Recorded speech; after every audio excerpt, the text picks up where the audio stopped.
Of course, you'll talk about technology. American history is all about movement.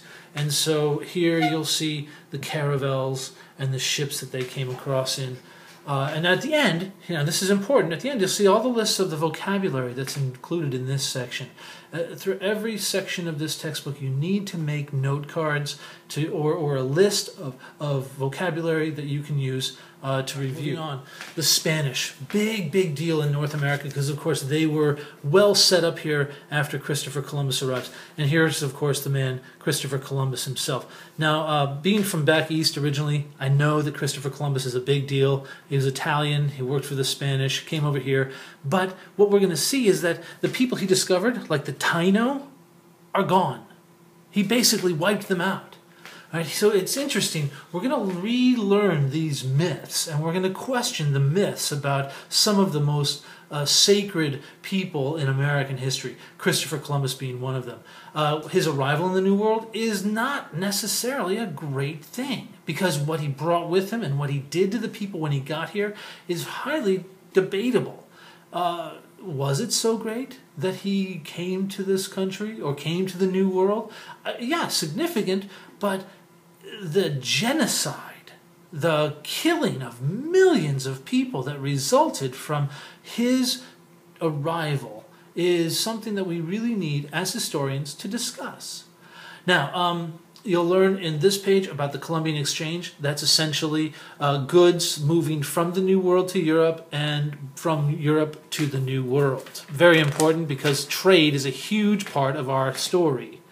The Spanish Empire, this is important because this establishes a lot of the economic systems. How do you use land? How do you use labor? How do you run politics? Where does race come into all of this? And you'll learn about Hernan Cortez, who conquers the Aztecs. A really interesting story of brutality and death. So read closely there. Also, pay close attention to the term encomienda, because the encomienda system establishes the plantation system where the slaves are going to work in our history. All right, so some more Spanish here. You'll talk about New Mexico and New Spain. Important to know the difference between those two. You'll also remember the missions. In middle school, you probably talked a lot about the mission system, especially here in California, where there were many missions. Again, over here, notice there is a lot of vocabulary terms, and you need to write all of these down, and you need to keep a definition book of all of these. The definitions of the vocabulary will be your best friend when we get to the midterm and the final exam. Early British colonies. All right, so we had in the previous chapter, chapter 1.2, Spanish. In chapter 1.3, the British. Very different part of the New World and a different culture. While the Spanish were in the south, the English and the French were in the north. And here we get the story of John Smith, a fantastic character who your book doesn't do decency to. John Smith is kind of like the Indiana Jones of the Enlightenment. This is a guy who fought in Turkey. He fought in Eastern Europe. He was taken captive in the Middle East. And then finally he ends up in the New World, where he creates the first long-standing settlement, Jamestown, named after the king. All right, so you'll hear here about joint stock companies. This is important because this is an economic system put in place that's going to lead to the oppression of the Native Americans and the enslavement of Africans. So it's all about the money, right? Remember, in history, it's all about the money. Here you'll see some maps. Maps are important. You need to know where Jamestown is. Today we'd find Jamestown in southern Virginia, right there. Now over here, you'll learn a little bit about early representative government. Don't skip these sections. On the tests and in the papers that we're going to write, these are some of the most important pieces of information. Notice tobacco, a very important crop. Tobacco, of course, is the primary reason why people are going to come to the New World, because they can make money growing tobacco. Then you'll see clashes with the Native Americans. How are you going to grow tobacco? Well, you got indentured servants, but you also need slaves, because it's a very difficult crop to raise. Bacon's Rebellion. You'll learn about Nathaniel Bacon down here, who wants more power, wants more money, wants more land. And the wealthy elite who came over weren't giving it up. So he wanted to take it from the Indians. And when he couldn't, then he creates a rebellion. And so ultimately what we're seeing is how economics gives the land and the power to a few wealthy people, and the poor and the middle class want more, and then they ultimately can't get it, and they have to basically abuse the minorities. This is a theme throughout American history. Now, up north, the Puritans. This is the one we all remember because, of course, we always celebrate Thanksgiving. It's a big deal. And the Puritans are decidedly different from the Jamestown colonists. These are people who didn't come to make money. They came to make with God. And the Puritans were led by John Winthrop. All right, John Winthrop, he establishes the concept of a city upon a hill. Right? The eyes of all people are on us. And that's important because in American history, we have this idea that we are an example to the rest of the world. Even today, when we are going around and invading other countries, we talk about it as a way for us to help the rest of the world to be better, which we think is like us. So that's where we get it from. John Winthrop, the idea that America is an example to the rest of the world. It's so ingrained in who we are that we don't even think it's weird. Whereas people in Turkey, they don't walk around saying, oh, we're Turkish, we're an example to the rest of the world. People in the Dominican Republic don't think that they're an example to the rest of the world. People in New Zealand don't think they're an example to the rest of the world. We do. Why? John Winthrop. All right, so here you can see how the colonies begin to spread. You can see up here, Maine, huge territory, which actually belonged to Massachusetts originally, New Hampshire, Connecticut, Rhode Island. And then the middle colonies, New York, Pennsylvania, New Jersey, Delaware. So we're seeing how they're being organized by the British. All right, the middle colonies, Pennsylvania, different religion. It's not Puritan, it's Quaker, and that's a big difference. And the Quakers are more tolerant. They get their tradition from the Dutch. They are not as pure as the Puritans, and they are more tolerant of different types of people. And that's important because America is not founded on any one religious interpretation. It's a mixture of a whole bunch of different religions. Now here we can see the 13 colonies. All right, so we're already there. We're already up to what the 13 colonies were like, the British colonies, the mercantilism. Again, economics. How are we going to run the economy? And this is where the revolution comes from. It's all about the money. It's not necessarily about freedom and independence. It's about, are we going to be able to make as much money as we want to, and how much do we have to pay to the government in taxes? That's where the Navigation Acts come in. Make special note. When you see them do these bulleted points, this is important stuff. Bolded words you already know are important, but the bulleted points are also important. You need to know all of the 13 colonies. I'll tell you right now, you need to know it. All right, again, vocabulary over here.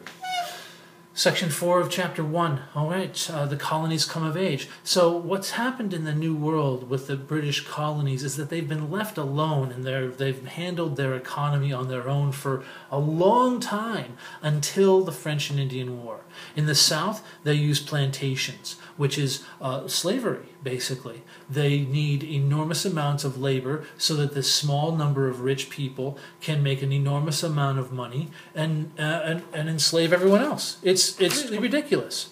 How do they do it? Slaves from Africa. And here you can see a map or a drawing showing how the slaves were packed into their ships, laid flat on the decks for 3 months, chained. And there would be like 4 or 5 decks of these guys.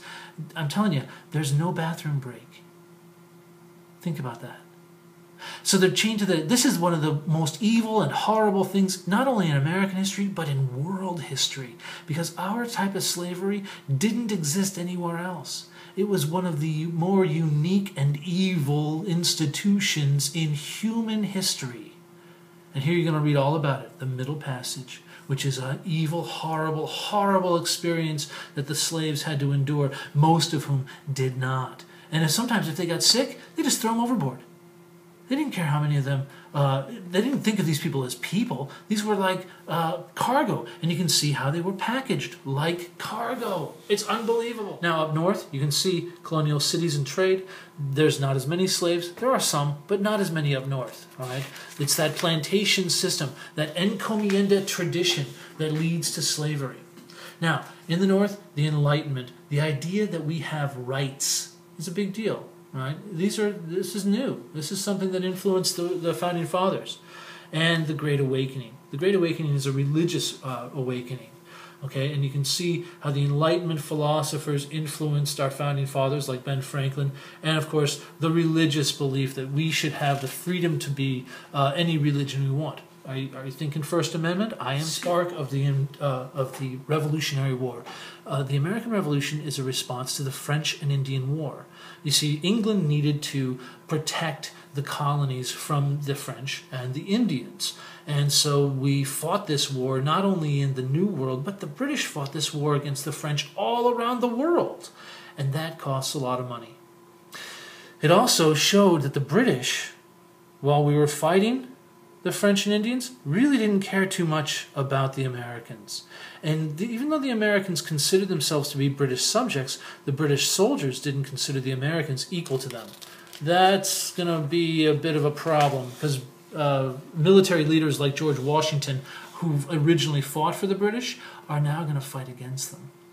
Now, you can see here, after the French and Indian War, basically the British control all of it. Whereas before, it had been some French, some British, some Spanish, but now the British get it all. And the Spanish still have what's left over here. They're going to control this, and this red line right here, that's the original colonies. And they're going to say, hey, look, all of this is now for us. Except the British are going to say, no, this is not for you. The Americans are going to say, wait a second, we just fought a war. Why don't we get this? The British are going to say, you can't have it. It's too expensive for us to protect you. Indians like Pontiac are going to attack you if you go over there. So they did the Proclamation of 1763, which basically said, you can't move over there. So now the Americans fought a war, got no respect, have to pay lots of taxes, and they can't get anything for it. This is going to lead to trouble. This is going to lead to the revolution. All right, always check out these parts here, because paintings are cool and they show you what people were thinking. It also showed you what people were wearing. So definitely read all about this stuff. It'll only help to amplify your grade. At the end of each section of the chapter, throughout the textbook, you'll see a review section. You will want to do this before you review for any tests. All right? And that leads us... All right, well, that is it for Chapter 1, Exploration and Colonial Era. Go back and read it on your own. Don't forget to take notes and be able to discuss different parts of the chapter in class. Vocabulary is very important, as well as taking notes. I hope you've enjoyed it, and I tried to keep it to about a little over 20 minutes for this lecture, but you definitely need to read it on your own to get all the juicy details out of it. And I hope you enjoyed it. Bye.